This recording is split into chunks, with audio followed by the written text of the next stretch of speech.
A very special evening to all of you. Welcome in your favorite study channel Study with Ritesh.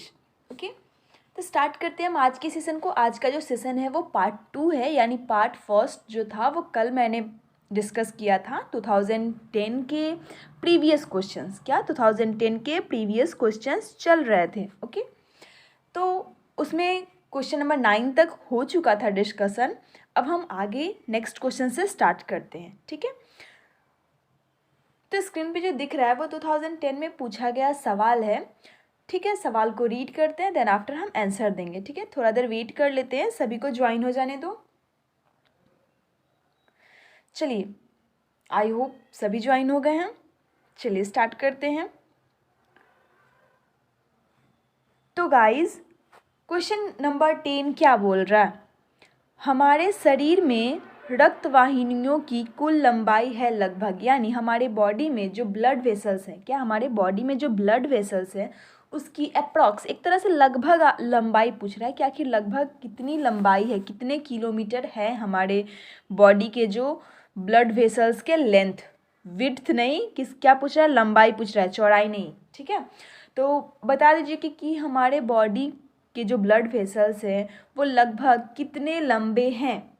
क्या 96,000 kilometre है, या फिर 960 kilometre है, या फिर 9,600 किलोमीटर है, या फिर 96 किलोमीटर है? जल्दी से बता दीजिए। तो देखिए, चारों ऑप्शन में 96 तो आया है, मतलब 96 से स्टार्टिंग तो होगा। आंसर तो ये होना चाहिए ना। तो कितनी होती है? वेरी गुड, जिन्होंने ऑप्शन ए को सेलेक्ट किया है। 96,000 किलोमीटर लंबा जो होता है वो हमारा ब्लड वेसल्स होता है, वो भी एक तरह से अप्रॉक्स यानी लगभग बोला गया है। ठीक है, एग्जैक्ट नहीं बताया गया है, ये लगभग है। ठीक है, इसी के आसपास होता है। ठीक है, चलिए, ये क्वेश्चन याद करने वाला था, इसे याद रखिएगा। चलिए, इसी के साथ हम नेक्स्ट क्वेश्चन की तरफ मूव करते हैं। देखते हैं हमारा नेक्स्ट क्वेश्चन यानी अगला प्रश्न क्या पूछ रहा है। जो बैच पास हो चुका है यानी 2022 का, जो अब तो आप लोग 2023 के लिए पढ़ रहे हो ना, जो 2023 में एग्ज़ाम होगा, तो उन लोगों के लिए जो है ये सेशन स्टार्ट हो गया है, प्रीवियस क्वेश्चंस का डिस्कशन स्टार्ट हो गया है। तो प्लीज़ आप लोग केयरफुली सुनिए और पढ़िए और याद भी करते जाइए साथ में जितने भी क्वेश्चंस हैं, प्रीवियस क्वेश्चंस हैं। ओके, नेक्स्ट क्वेश्चन क्या बोल रहा है? डीएनए में उपस्थित सकड़ा है, यानी डीएनए में जो शुगर प्रेजेंट होते हैं उसका क्या नाम है। ये पूछ रहा है आपसे कि डीएनए में जो शुगर पाए जाते हैं उसका क्या नाम है। क्या उसका नाम पेंटोज है, हेक्सोज है, हेप्टोज है, या फिर टेट्रोज है? जल्दी से बता दीजिए कि उसका नाम क्या है। कमेंट सेक्शन में आंसर सभी को करना है। तो क्या होते हैं जो डीएनए में, यानी जो डीएनए होता है, ठीक है ना, डीएनए क्या होता है? एक डबल स्टैंडर्ड होता है, ये याद रखिएगा, और आरएनए सिंगल स्टैंडर्ड होता है। डीएनए के बारे में मुझे ज़्यादा बताने की ज़रूरत नहीं, क्योंकि आप सभी को अच्छे से पता है डीएनए का फुल फॉर्म क्या होता है। जिसको इसको पता है जल्दी से कमेंट सेक्शन में लिख दीजिए deoxyribonucleic acid. ठीक है, तो इसमें जो शुगर प्रेजेंट होते हैं, जो सकरा प्रेजेंट होता है, उसका नाम क्या है? क्या उसका नाम पेंटोज है, हेक्सोज है, हेप्टोज है, या टेट्रोज है? तो वेरी गुड, उसका नाम क्या है? पेंटोज है। क्या है? वेरी गुड, जिन्होंने ऑप्शन ए को सेलेक्ट किया है। ओके, उसको क्या बोलते हैं? उस सकरा का नाम क्या है? पेंटोज। ठीक है, इसमें कितने कार्बन पाए जाते हैं? 5 कार्बन पाए जाते हैं। ठीक है, कितने कार्बन पाए जाते हैं? 5 कार्बन पाए जाते हैं पेंटोज में। इसका स्ट्रक्चर अगर मैं एज ए रफली बता रही हूँ, ठीक है ना, ये ऐसा होता है। ठीक है, जो डीएनए में जो डीएनए में शुगर पाया जाता है उसका नाम क्या है? पेंटोज शुगर है। क्या है? पेंटोज शुगर है। ठीक है, चलिए नेक्स्ट क्वेश्चन की तरफ मूव करते हैं। तो फ्रेंड्स, जो हमारा अगला प्रश्न है वो क्या बोल रहा है? निम्न में से कौन एक फॉस्फोलिपिड है? निम्न में से कौन सा एक फॉस्फोलिपिड है, यानी 4 ऑप्शंस दिए गए हैं, उसमें से पूछा जा रहा है आपसे कि कौन ऐसा है जो कि फॉस्फोलिपिड है। ठीक है, क्या सरसों का तेल फॉस्फोलिपिड है, लेसाइथीन फॉस्फोलिपिड है, या फिर स्टैटिक अम्ल फॉस्फोलिपिड है, या फिर कोलेस्ट्रॉल फॉस्फोलिपिड है? जल्दी से बता दीजिए कि कौन सा फॉस्फोलिपिड है। ठीक है, तो गाइस, फॉस्फोलिपिड होता क्या है? फॉस्फोलिपिड होता क्या है? अगर सिंपल वे में पूछे तो वैसा ग्रुप, ऐसे बोल सकते हैं, वैसा ग्रुप नहीं, वैसा लिपिड। क्या? वैसा लिपिड जो क्या कंटेन करता है, जो फॉस्फेट ग्रुप को कंटेन करता है। क्या करता है? कंटेन करता है अपने मॉलिक्यूल्स में, इन इट्स मॉलिक्यूल्स, अपने मॉलिक्यूल्स के साथ क्या करता है, फॉस्फेट ग्रुप को भी क्या करता है, कंटेन करके रखता है, जोड़ कर रखता है। वैसे लिपिड को क्या बोलते हैं हम? फॉस्फोलिपिड बोलते हैं। ठीक है, तो इन चारों में से बताना है कि फॉस्फोलिपिड कौन सा है। तो क्या कौन सा है? लेशीथीन जो होता है वो क्या है? एक फॉस्फोलिपिड है। लेशीथीन जो होता है वो एक फॉस्फोलिपिड है। ठीक है, इसका मॉलिक्यूलर फार्मूला की बात करें तो क्या होता है? C39H75O के साथ 10 रहता है और P यानी फॉस्फेट ग्रुप अटैच रहता है इन मॉलिक्यूल्स के साथ। ठीक है, तो ये लेशीथिन क्या है? हमारा एक फॉस्फोलिपिड है। चलिए नेक्स्ट क्वेश्चन की तरफ मूव करते हैं। नेक्स्ट वन क्या बोल रहा है? क्वेश्चन नंबर 13 की बात करते हैं। तो क्या बोला? निम्न में से कौन एक म्यूकस नहीं है? ठीक है, यानी क्या अगार एक म्यूकस नहीं है, अल्जेनिक अम्ल म्यूकस नहीं है, या फिर कैरागिनान जो है वो म्यूकस नहीं है, या फिर मंड म्यूकस नहीं है। सबसे पहले बात करते हैं म्यूकस होता क्या है। म्यूकस होता क्या है? तो म्यूकस किसको बोलते हैं? एक चिपचिपा पदार्थ जो होता है उसे हम क्या बोलते हैं? म्यूकस बोलते हैं। ठीक है, चिपचिपा पदार्थ जो होता है उसे हम क्या बोलते हैं? म्यूकस बोलते हैं। ठीक है, तो अगार की बात करते हैं। तो अगार क्या है? हमारा एक जेलेटिन लाइक सब्सटेंस होता है। क्या होता है? जेलेटिन लाइक सब्सटेंस होता है। तो ये भी क्या है? चिपचिपा है। जेलेटिन मतलब ये कैसा है? चिपचिपा पदार्थ है। तो ये भी हमारा क्या है? एक म्यूकस है। एल्जेनिक अम्ल की बात करते हैं अगर, तो एल्जेनिक अम्ल को आप लोगों को अगर याद होगा कि इसको एल्जीन भी कहते हैं। ये किसके सेल वॉल में प्रेजेंट होता है? ब्राउन एल्गी के सेल वॉल। ब्राउन एल्गी का जो सेल वॉल होता है सेलुलोज और एल्जीन से बना होता है। ठीक है, तो ये भी क्या होता है? एक जेलेटिन लाइक सब्सटेंस यानी चिपचिपा पदार्थ होता है। तो ये भी हमारा क्या है? एक म्यूकस है। अब नेक्स्ट ऑप्शन की बात करते हैं, यानी कैरागिनान की बात करते हैं। तो कैरागिनान क्या है? एक वाटर सॉल्युबल सब्सटेंस है। क्या ये वाटर में सॉल्युबल हो जाता है? ठीक है, वाटर में सॉल्युबल सब्सटेंस है। ठीक है ना, या पदार्थ बोल सकते हो कि वाटर में सॉल्युबल होने वाला पदार्थ है, जो किस में पाया जाता है? रेड एल्गी में पाया जाता है। किसमें? रेड एल्गी में पाया जाता है। ठीक है, और ये भी क्या है? एक चिपचिपा पदार्थ है, इसलिए ये भी क्या है? आपका म्यूकस है। तो हमारे पास लास्ट क्या बच गया? मंड। तो द राइट ऑप्शन इज मंड। मंड जो है वो म्यूकस नहीं है, और प्रश्न भी यही पूछ रहा था कि म्यूकस कौन सा नहीं है। ठीक है, आई होप आप लोगों को ये क्वेश्चन समझ में आ गया होगा। चलिए नेक्स्ट क्वेश्चन की तरफ बढ़ते हैं। तो गाइस स्क्रीन पे क्लियरली विजिबल जो ये क्वेश्चन दिख रहा है वो क्वेश्चन क्या बोलना चाहता है उसे रीड करते हैं। साइनाइड से पशु मर जाते हैं, यह किसका उदाहरण है? यानी क्या हो रहा है यहाँ? पशु की हत्या हो रही है। ठीक है, लेकिन कैसे हो रही है? क्या वो नेचुरल डेथ है, यानी खुद से मर रहा है, पूरा अपना जीवन काल खत्म करके मर रहा है? तो जी नहीं, इसे क्या दिया जा रहा है? साइनाइड। साइनाइड क्या? एक पॉइजनस केमिकल बोल सकते हो। ठीक है, और ये सबसे जल्दी असर करता है। ठीक है, तो ये पशु को साइनाइड देकर या फिर वो खुद से खाकर मर जा रहा है, तो ये किसका उदाहरण है? क्या ये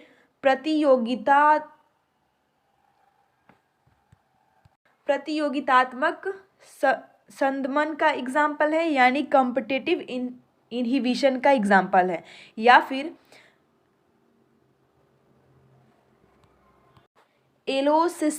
एलोसिस्टेरिक संदमन यानी इनहिबिशन का एग्जाम्पल है, या फिर पृष्ठपोषक संदमन का एग्जाम्पल है, या फिर अप्रतियोगितात्मक संदमन का एग्जाम्पल है, यानी नॉन कॉम्पिटिटिव या फिर अनकॉम्पिटिटिव बोल सकते हैं, उसका एग्जाम्पल है।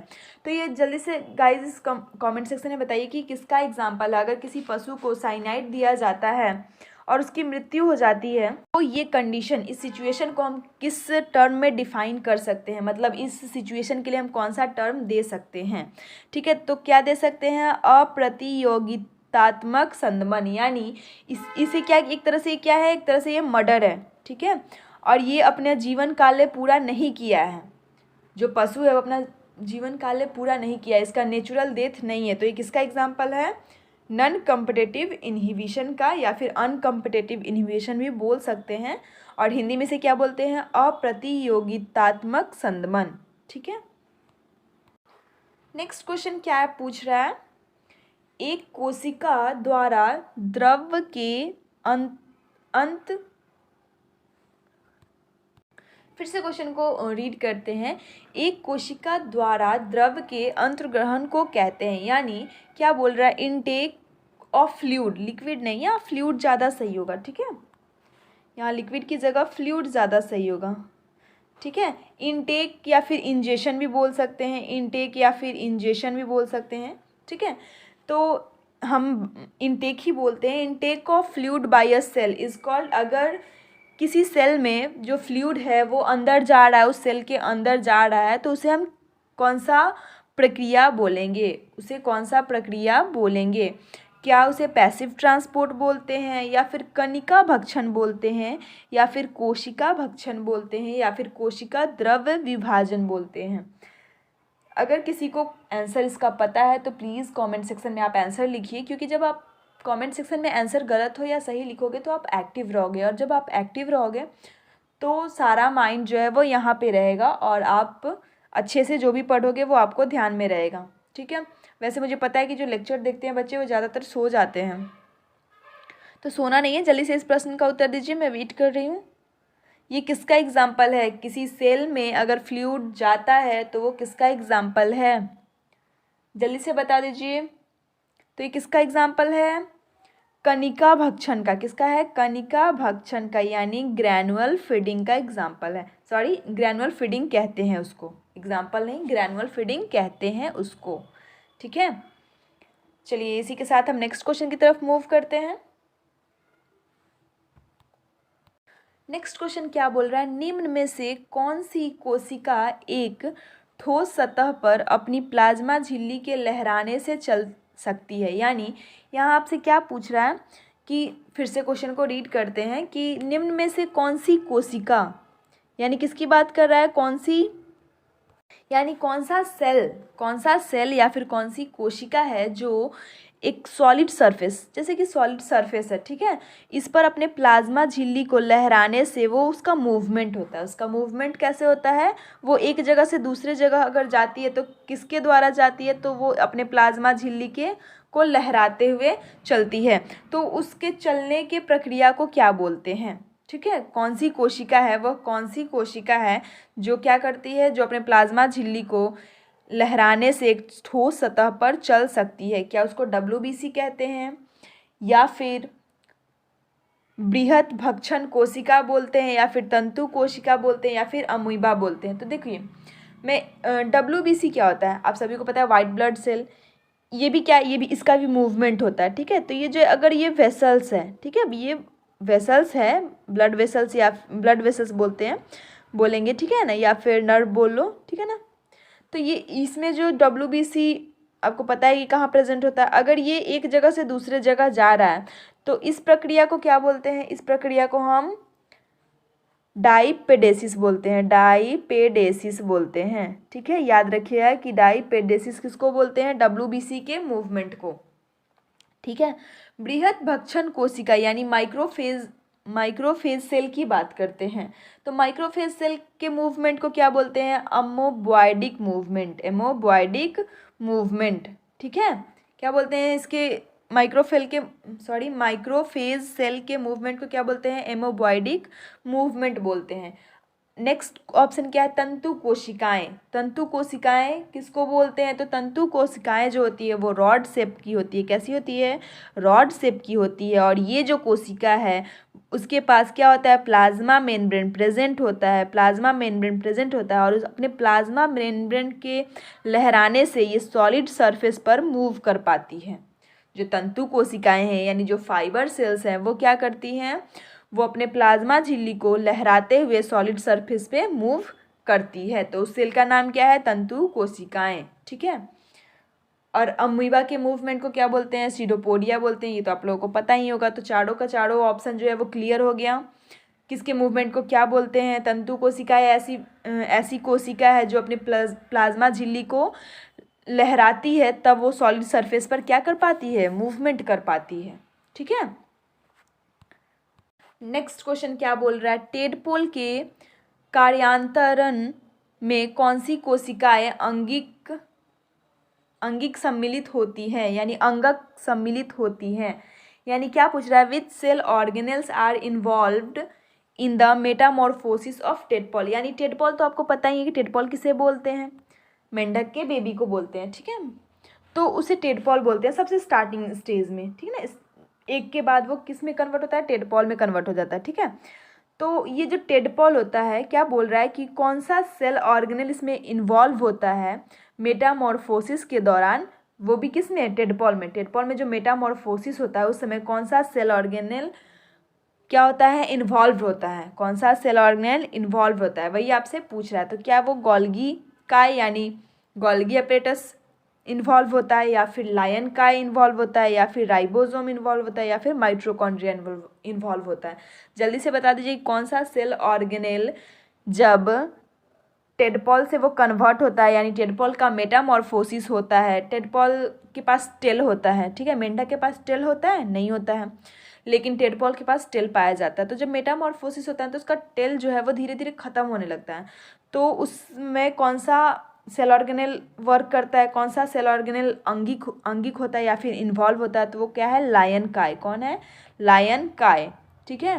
ये जो सेल ऑर्गेनेल है ये इन्वॉल्व होता है टेडपॉल के मेटामॉर्फोसिस में, ठीक है। नेक्स्ट क्वेश्चन क्या बोल रहा है, निम्न में से कौन सा रसायन दोनों ग्लाइकोलेसिस तथा किण्वन के दौरान नहीं बनता। यानी क्या बोल रहा है कि कौन ऐसा केमिकल है, कौन ऐसा, चार केमिकल का नाम दिया गया आपके सामने और आपसे पूछ रहा है कि कौन ऐसा केमिकल है जो नहीं बनता है ग्लाइकोलेसिस में भी और फर्मेंटेशन दोनों प्रोसेस में नहीं बनता है, ठीक है। नॉट बनता है, नहीं बनता है, ठीक है, नहीं बनता है। तो क्या वो पायरुवेट है, तो पायरुवेट जो है वो ग्लाइकोलाइसिस में बनता ही है। 3-फॉस्फेट ग्लिसरेट है, ये भी बनता है दोनों में। यहाँ पे ये बात है कि किसी एक में नहीं, दोनों में जो नहीं बनता है, ठीक है। ग्लूकोज 6-फॉस्फेट ये भी बनता है, ठीक है। और लास्ट क्या है, एसिटल एल्डिहाइड जो है वो ना तो ग्लाइकोलाइसिस में बनता है और ना ही फर्मेंटेशन में इसका कोई वर्क है, ठीक है, या फिर इसका फॉर्म होता है, यानी ये बनता है दोनों में से किसी भी प्रोसेस में एसिटल एल्डिहाइड नहीं बनता है, ओके। तो इस प्रश्न का उत्तर क्या होगा, एसिटल एल्डिहाइड। क्या बोल रहा है हमारा, निम्न में से कौन एक आंत्र जीवाणु नहीं है। यानी 4 ऑप्शंस दिए गए हैं, 4 जीवाणुओं के नाम दिए गए हैं या फिर 4 बैक्टीरिया के नाम दिए गए हैं और आपसे पूछ रहा है कि कौन एक ऐसा है जो आंत्र जीवाणु नहीं है, ठीक है। फर्स्ट ऑप्शन क्या बोल रहा है, स्यूडोमोनास सिपेसिया। क्या स्यूडोमोनास सिपेसिया एक आंत्र जीवाणु है, तो जी बिल्कुल, स्यूडोमोनास सिपेसिया जो है वो एक आंत्र जीवाणु है या फिर इसे ये भी बोलते हैं इंटेस्टाइनल बैक्टीरिया है, ठीक है। नेक्स्ट क्या है, विब्रो कोलेरे। जो विब्रो कोलेरे है ये एक इंटेस्टाइनल बैक्टीरिया बिल्कुल नहीं है, ठीक है, ये एक इंटेस्टाइनल बैक्टीरिया बिल्कुल नहीं है। तो इस प्रश्न का उत्तर क्या होगा, option B is correct. Next options की भी बात कर लेते हैं। नेक्स्ट ऑप्शन क्या बोल रहा है, सैल्मोनेला टाइफोसा, ये भी एक इंटेस्टाइनल बैक्टीरिया है, और ई कोलाई ये भी क्या है आपका इंटेस्टाइनल बैक्टीरिया है, या फिर इसे क्या बोल सकते हैं, आंत्र जीवाणु है, ठीक है। बाकी जो 3 है वो तीनों क्या है, आंत्र जीवाणु है, और ये जो विब्रो कोलेरे है ये एक आंत्र जीवाणु नहीं है या फिर इंटेस्टाइनल बैक्टीरिया नहीं है, ठीक है, इंटेस्टाइनल बैक्टीरिया। चलिए नेक्स्ट क्वेश्चन की तरफ मूव करते हैं, देखते हैं हमारा नेक्स्ट क्वेश्चन क्या बोल रहा है। इस प्रश्न का उत्तर क्या होगा, ऑप्शन बी इज करेक्ट, यानी विब्रो कोलेरे। आज के सेशन का लास्ट क्वेश्चन क्या बोल रहा है, इनकी कोशिका भित्ति में सिलिका होती है, यानी किसकी कोशिका भित्ति यानी किसके सेल वॉल में सिलिका पाई जाती है। आपसे क्या पूछ रहा है कि किसकी सेल भित्ति में कोशिका भित्ति में सिलिका होती है। क्या डिनोफ्लैजेलेटेड के सेल वॉल में सिलिका प्रेजेंट होती है, तो बिल्कुल नहीं। डाई एटम की बात करते हैं, तो क्या डाई एटम के सेल भित्ति में सिलिका होती है, तो जी बिल्कुल। डाई एटम का जो सेल वॉल होता है वो किस किस चीज़ से बना होता है, सेलुलोज से और क्या है, सिलिका से, और क्या है, सिलिका से, ठीक है। इन दोनों से सेल वॉल किसका बना होता है, डाई एटम का। किसका, डाई एटम का। सेलुलोज डाई एटम का सेल वॉल किससे बना होता है, सेलुलोज और सिलिका से। तो सिलिका तो प्राप्त है ही ना, इसमें डाई एटम है, तो आपका आंसर क्या होगा, डाई एटम। तो आपका आंसर क्या होगा, उत्तर क्या होगा, डाई एटम। डाई एटम के सेल वॉल में सिलिका होती है, ठीक है। इसी के साथ हम आज के सेशन को एंड करते हैं यहीं पे। फिर नेक्स्ट सेशन में 2011 के प्रीवियस क्वेश्चंस को डिस्कस करवाऊंगी। तब तक के लिए thank you, thanks a lot all of you. आज का जो सेशन का जितने भी क्वेश्चंस थे वो सब आई होप आप लोग क्लियर कर लिए होंगे, किसी में कोई प्रॉब्लम नहीं होना चाहिए, ठीक है। तो आज के लिए बस इतना ही। Thank you all of you, और प्लीज़ आप लाइक एंड शेयर कर देना, okay. Again, thank you all of you for watching this video.